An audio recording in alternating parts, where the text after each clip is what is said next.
பாஸ்கா காலம் 4ஆம் வாரம் வெள்ளிக்கிழமை. முதல் வாசகம் தொடக்க நூலிருந்து வாசகம் 1ஆம் அதிகாரம் 26 மற்றும் 2ஆம் அதிகாரம் 3 வரை உள்ள இறை வார்த்தைகள். கடவுள் மானிடரை தம் உருவிலும் தம் சாயலிலும் உண்டாக்குவோம். அவர்கள் கடல் மீன்களையும் வானத்து பறவைகளையும் கால்நடைகளையும் மண்ணுலகம் முழுவதையும் நிலத்தில் ஊர்வன யாவற்றையும் ஆளட்டும் என்றார். கடவுள் தம் உருவில் மானிடரை படைத்தார்.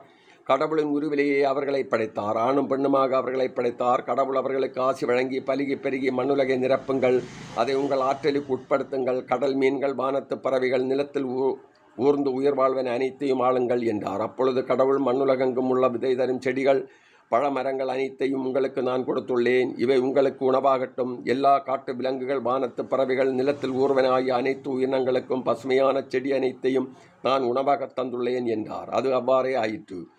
கடவுள் தாம் உருவாக்கி அனைத்தையும் நோக்கினார். அவை மிகவும் நன்றாயிருந்தன. மாலையும் காலையும் நிறைவுற்று 6ஆம் நாள் முடிந்தது. விண்ணுலகம் மண்ணுலகம் அவற்றில் உள்ள அமைப்புகள் அனைத்தும் உருவாக்கப்பட்டு நிறைவேறின.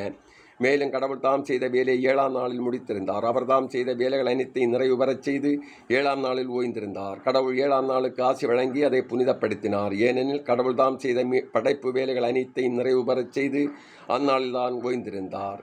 இது ஆண்டவர் வழங்கும் அருள்வாக்கு. இறைவா உமக்கு நன்றி.